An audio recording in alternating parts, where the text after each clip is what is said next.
नमस्कार दोस्तों, मैं आपका दोस्त और आपका होस्ट अदनान सर। आपका हार्दिक अभिनंदन है हमारे डेली करंट अफेयर की सीरीज में। स्पेशली आपको पता है दोस्तों कि नवंबर मंथ से हमारा इनिशिएटिव जो शुरू हुआ है और इसके रिगार्डिंग मैंने 2 नवंबर से कम्प्लीटली डे बाय डे जो भी इंपॉर्टेंट जनरल अवेयरनेस था, चाहे वो आपका बैंकिंग पेपर हो या एसएससी पेपर हो, उसके रिगार्डिंग मैंने बात की। और मैंने ये भी बताया आपको कि आने वाले दिनों में वन लाइनर्स हो गया, प्रीवियस ईयर पेपर्स हो गया, देन क्विजेज हो गया, ये सारा कुछ कराया जाएगा हमारे प्लेटफॉर्म्स पे। तो फर्स्ट ऑफ ऑल आपको हमारे साथ बने हुए और जुड़े हुए रहना है। आप सभी लोगों को हैप्पी भाई दूज। जितनी भी भाई हैं जो बहन के प्रोटेक्शंस में रहते हैं वो लोग बेहतरीन तरीके से अच्छे से और रहें, प्यार से रहें और साथ साथ एक दूसरे का ख्याल रखें और ये जो बाउंडेशन इसको और स्ट्रॉन्ग करें आप सभी लोगों को। तो चलिए आज का जो है सेशन हम शुरुआत करते हैं। तो फर्स्ट ऑफ ऑल आप देख सकते हैं कि रिसेंट्स में अभी क्या हुआ है दोस्तों कि भारत और यूएसए के बीच में 2+2 डायलॉग मीटिंग्स हुआ है। नॉर्मली ये 2018 से शुरू हुआ था। कई बार ये न्यूज़ पे चर्चा पे रहता है, ठीक है। तो फर्स्ट ऑफ ऑल क्या हुआ है कि ये 5वां एडिशन है भारत और यूएसए के 2+2 मिनिस्ट्रियल डायलॉग मीटिंग्स का, where both country highlighted progress in various areas of bilateral cooperation. आपको पता है दोस्तों कि भारत और यूएसए का जो रिलेशन है अलग अलग क्षेत्र में काफ़ी महत्वपूर्ण है, काफ़ी इंपॉर्टेंट है। चाहे अगर हम बात करें सॉफ्टवेयर इंडस्ट्रीज का या फिर हम बात करेंगे कई सारे भारतीय जो आपका यूएसए में काम करते हैं, इसके अलावा कई सारा और भी डील इंपॉर्टेंट है। तो राइट नाउ यहाँ पर आप देख सकते हैं कि जो बड़े बड़े डिग्नेटरी हैं, हमारे एक्सटर्नल अफेयर मिनिस्टर, हमारे डिफेंस मिनिस्टर और अमेरिका के जो आपके मिनिस्टर्स लोग हैं वो प्रेजेंट है यहाँ पे।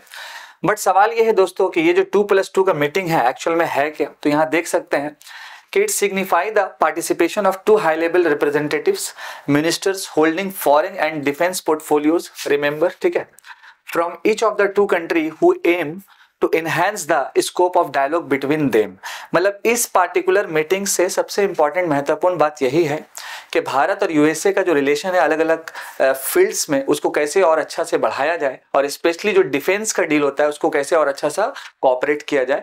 और आपको पता है दोस्तों कई सारा एंगल है डिफेंस के रिगार्डिंग जो हम लोग यूएसए से जो है एक्सचेंज करते हैं दोस्तों। तो आपको ये पॉइंट्स अच्छे से समझना है।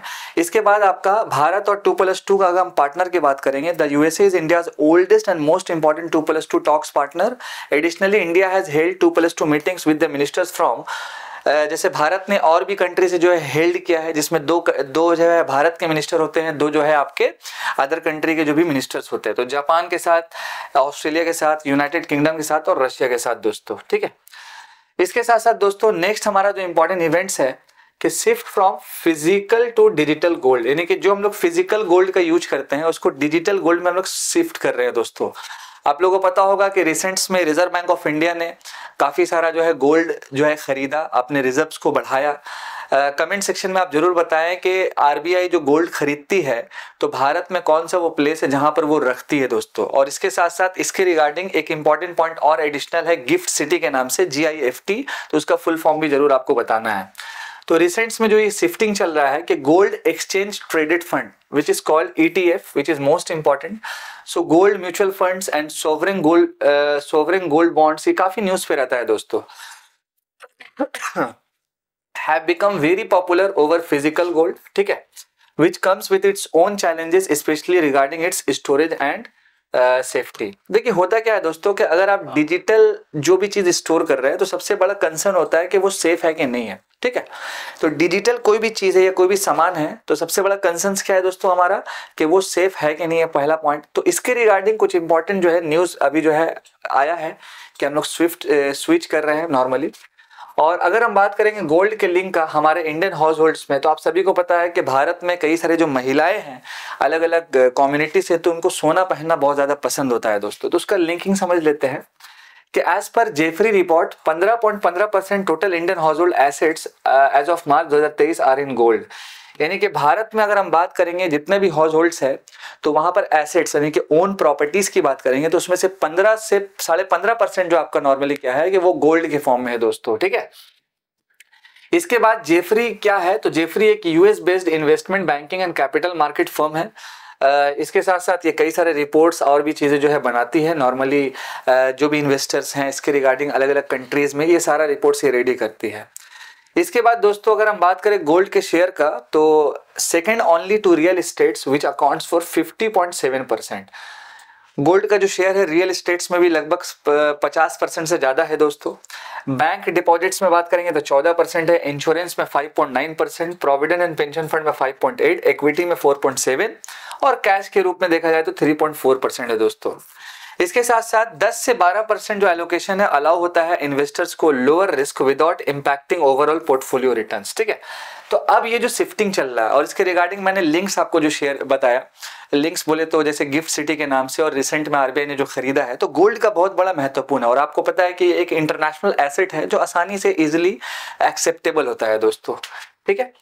इसके साथ साथ अभी रिसेंट्स में एक और इतिहास हो गया भारत में, उत्तराखंड जो है वो बना है become the first state in the country to implement the uniform civil code. आप सभी को पता है दोस्तों कि काफी डिबेट है यूनिफॉर्म सिविल कोड्स को लेकर के, और हमारे भारत के संविधान में डीपीएसपी की बात करेंगे तो डायरेक्टिव प्रिंसिपल स्टेट पॉलिसी, यहाँ से जो क्वेश्चन बनेगा वो एसएससी के लिए बनेगा, बैंकिंग का क्वेश्चन नहीं बनेगा। क्वेश्चन ये बन सकता है कि भारत का कौन सा वो पहला राज्य है जहां पर यूनिफॉर्म सिविल कोड जो है वो इंप्लीमेंट हुआ है, तो आपका आंसर सिंपल हो जाएगा उत्तराखंड। और अगर हम बात करें उत्तराखंड का तो उसका कैपिटल हो जाएगा देहरादून विंटर में और गैरसैंण आपका समर में। चीफ मिनिस्टर की बात किया जाए तो पुष्कर सिंह धामी है और गवर्नर की बात करेंगे तो गुरमीत सिंह है दोस्तों। इसके साथ साथ जुबिन नौटियाल उत्तराखंड से बिलोंग करते हैं। जो बच्चे यूपीएससी की तैयारी कर रहे हैं तो वो उनका जो है आपका मसूरी लवासना नाम सुने ही होंगे आप।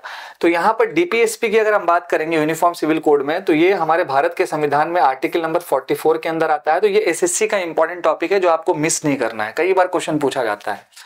A special session of the Uttarakhand Legislative Assembly will be called the week after Diwali when the Uniform Civil Code will be passed, granting it legal status, ठीक है।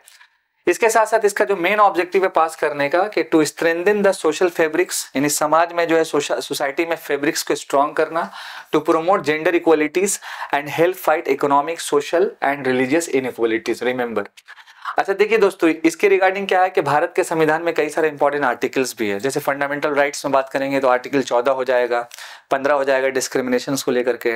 डीपीएस में भी कई सारे इंपॉर्टेंट आर्टिकल है जो आपका सोशल इकोनॉमिकल इन सारे कंडीशंस को जो है देखता है दोस्तों। और मैंने ऑलरेडी बता दिया कि आर्टिकल 44 वो यूनिफॉर्म सिविल कोड्स को बिलोंग करता है। इसके अलावा भी कई सारी और भी इंपॉर्टेंट चीजें हैं यूनिफॉर्म सिविल कोड्स के रिगार्डिंग, तो वो एक बहुत बड़ा टॉपिक है, बहुत बड़ा डिबेट है और कई सालों से जो है ये डिबेट चलता ही आ रहा है हमारे देश में। लेकिन आपको ये पॉइंट अच्छे से रिमेंबर रखना है दोस्तों। नेक्स्ट हम बात करेंगे कि अभी रिसेंट्स में जो दिवाली हम लोग सभी लोग सेलिब्रेट किए हैं प्यार से, तो अयोध्या नाम की जो जगह है यूपी की, वो क्या है कि गिनेस रिकॉर्ड्स में उसका नाम आया है। लगभग 22 लाख दिया जो है ये लाइटिंग किया गया, 22 लाख, विच इज मोस्ट इंपॉर्टेंट दोस्तों करंट अफेयर जो आपके एग्जामिनेशन में बहुत हेल्प कर सकता है। तो Uttar Pradesh has set a new Guinness world record by lighting over 22 lakhs lamps in Ayodhya, remember. और अगर हम उत्तर प्रदेश की बात करेंगे तो थोड़ा सा स्टैटिक जी के समझ लेते हैं कि उत्तर प्रदेश का जो कैपिटल है वो आपका लखनऊ है, नवाबों का शहर। सीएम योगी आदित्यनाथ जी, गवर्नर की बात करेंगे तो आनंदीबेन पटेल जी, ठीक है। इसके साथ साथ Ayodhya began the Deepotsav festival which is most important दोस्तों। ये फेस्टिवल एंड फेयर से क्वेश्चन एसएससी एंड बैंक दोनों में आता है, ठीक है। तो दीपोत्सव फेस्टिवल कहां पर सेलिब्रेट होता है, तो आपका आंसर हो जाएगा अयोध्या में होता है, ठीक है। With the formation of the Yogi Adityanath government in 2017, यानी कि 2 क्वेश्चन बनेगा। दीपोत्सव फेस्टिवल कहां सेलिब्रेट होता है, तो आपका यूपी में होता है। कब से हो रहा है, तो 2017 से हो रहा है। किसने फॉर्म किया, तो योगी आदित्यनाथ जी ने किया। The government lit up around 51,000 diyas in 2017 and then 4.10 lakhs diyas in 2019। तो रिसेंट्स वाला नंबर याद रखिएगा, वो काफी इंपॉर्टेंट है और साथ साथ फेस्टिवल आपको याद रखना है।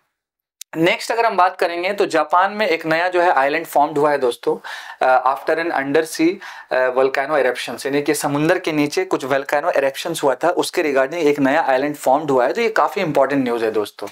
The world's newest island has been formed off the coast of the Japanese island of Iwo-jima। तो आपको ये याद रखना है, यहाँ से क्वेश्चन आ सकता है डायरेक्टली कि इओजीमा क्या है, तो जापानीज का जो न्यूली फॉर्म्ड आइलैंड है, ठीक है। अच्छा, एक और क्वेश्चन आ सकता है कि ये किस पार्टिकुलर ओशियन पे है, तो आपका आंसर हो जाएगा पैसिफिक ओशियन पे है। Following an under sea volcanic eruption around 1200 kilometre south of Tokyo, ठीक है, साउथ ऑफ टोक्यो। तो जापान का थोड़ा स्टैटिक पॉइंट हम लोग समझ लेते हैं। कैपिटल की बात करेंगे तो टोक्यो हो जाएगा। आपको पता है little man and fat boy है ना, हिरोशिमा एंड नागासाकी जो एटॉम बॉम्ब जो है गिरा था। इसके साथ साथ अगर हम करेंसी की बात करेंगे तो करेंसी येन हो जाता है। प्राइम मिनिस्टर आपके कौन है, तो फूमिया किशिदा के नाम से है, ठीक है।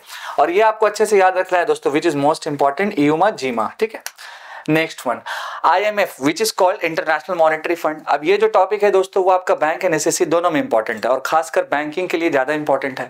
सबसे पहला सवाल है कि IMF जो है एक्चुअल में उसका पूरा स्टैटिक पार्ट आपको मालूम होना चाहिए। IMF करता क्या है, इसके साथ साथ इसका हेड ऑफिस कहाँ पे है, ये सारा कुछ आपको जानना बहुत इंपॉर्टेंट है। तो रिसेंट्स में IMF के जो एग्जीक्यूटिव बोर्ड अप्रूव्ड किया है 50% कोटा इंक्रीज। और भारत जो है कई बार IMF से लोन भी लिया है और IMF का जो लोन का सैंक्शन होता है वो काफी कठिन होता है दोस्तों, ये भी एंगल आपको समझ के चलना है।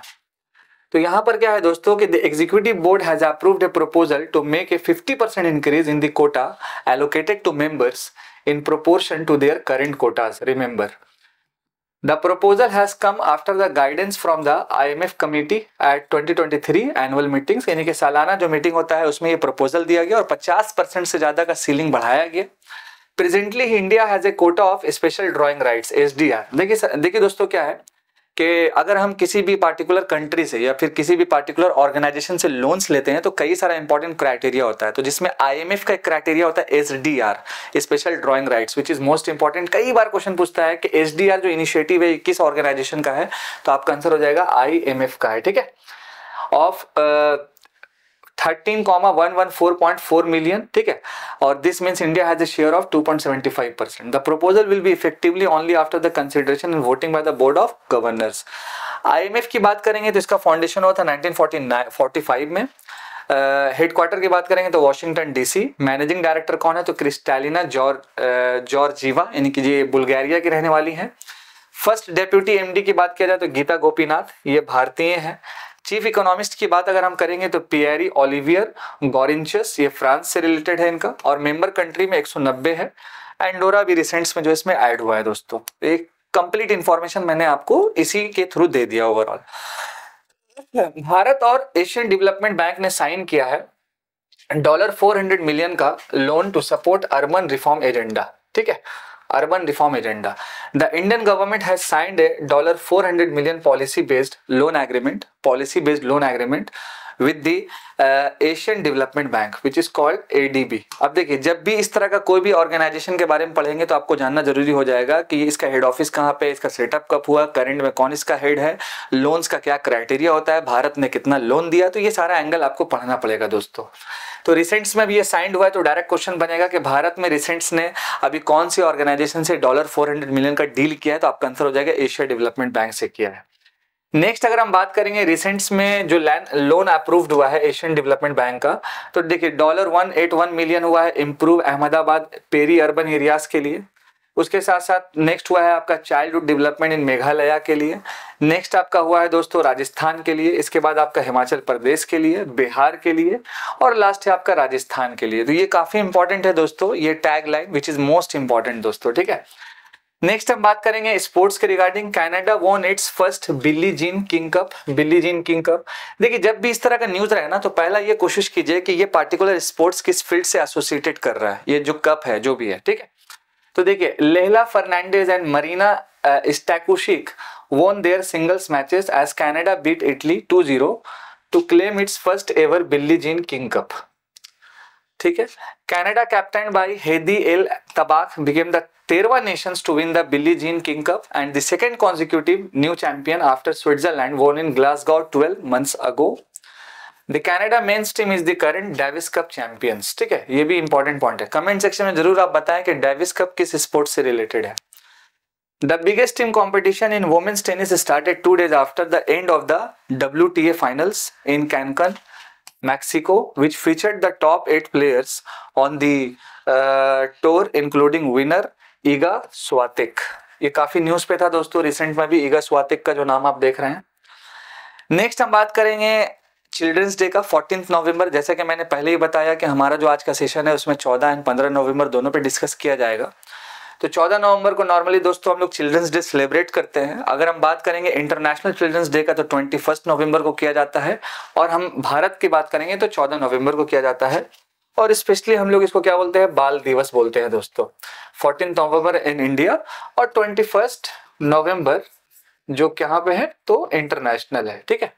The day is celebrated to appreciate and acknowledge children as they are the future of the country। और आप सभी को पता है कि जो बच्चे हैं, बच्चे ऐसा नहीं कि छोटा बच्चा है, मतलब जो पढ़ाई वढ़ाई कर रहा है, जो और भी जो बच्चे लोग हैं, तो वो क्या है, भारत का फ्यूचर है नॉर्मली। और आपको पता है कि अगर हम पॉपुलेशंस की बात किया जाए तो भारत में यंग पॉपुलेशन पूरे वर्ल्ड में सबसे ज्यादा है, तो ये हमारा प्लस पॉइंट है। तो बेसिकली दोस्तों ये जो पार्टिकुलर दिवस है, तो हमारे जो प्राइम मिनिस्टर्स थे पहले, पंडित जवाहरलाल नेहरू जी, तो उनका स्पेशली अट्रैक्शंस था, अटेंशंस कह सकते हैं, बच्चों के साथ बहुत ज़्यादा था। और पंडित जवाहरलाल नेहरू जी का जो जन्म हुआ है वो 14 नवंबर 1889 में इलाहाबाद में हुआ है। तो इन्हीं को लेकर के ये जो है चिल्ड्रन डे सेलिब्रेट किया जाता है। इनको बच्चों से बहुत ज़्यादा प्यार रहता था, इसलिए globally bye the United Nations. Previously children day was celebrated in India on November 20। इससे पहले 20 नवंबर को सेलिब्रेट होता था यूनाइटेड नेशंस की तरफ से globally. The day World Children Day celebrated globally by the United Nations. However, after the death of Pandit Jawaharlal Nehru in the year 1964, the Parliament issued a resolution to establish his birthday as the official Children Day in the country. तो ये angle समझ में आ गया कि क्यों हम लोग celebrate करते हैं। India celebrates Children Day to commemorate the birth anniversary of the first Prime Ministers of India. The day is also known as Bal Divas in the country. Next हम बात करेंगे 14 नवंबर पे ही, तो world Diabetes day which is most important. आप सभी को पता है कि डायबिटीज का जो कंडीशन है भारत में या और भी विश्व में बहुत ज्यादा हो चुका है दोस्तों। तो 14 नवंबर को हम लोग वर्ल्ड डायबिटीज डे सेलिब्रेट करते हैं। और आपको पता है कि कई सारी जो इनिशिएटिव एंड प्रोग्राम्स है जो डायबिटीज को कम करने और खत्म करने के लिए चलते ही रहती है दोस्तों। अभी रिसेंट में वॉकैथन चला था आपका कोलकाता ही में, एवरी ईयर ऑन 14 नवंबर, ठीक है। The day is an opportunity to raise awareness about the diabetes as a global public health issue and decide the strategies as to what needs to be done collectively and individually for better preventions, diagnosis and management of the conditions, ठीक है।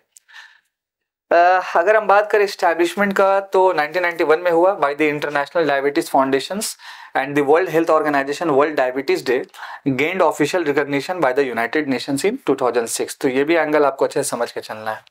तो देखिए दोस्तों, आज के हम session में कई सारे और भी एंगल है, जैसे रिसेंट्स में भी जम्मू एंड कश्मीर में एक प्रिजनर्स थे, तो उनके एंकलेट्स पे जो है आपका जीपीएस ट्रैकर्स लगाया गया। अभी पिप्पा काफी न्यूज पे एयर रहमान का जो है।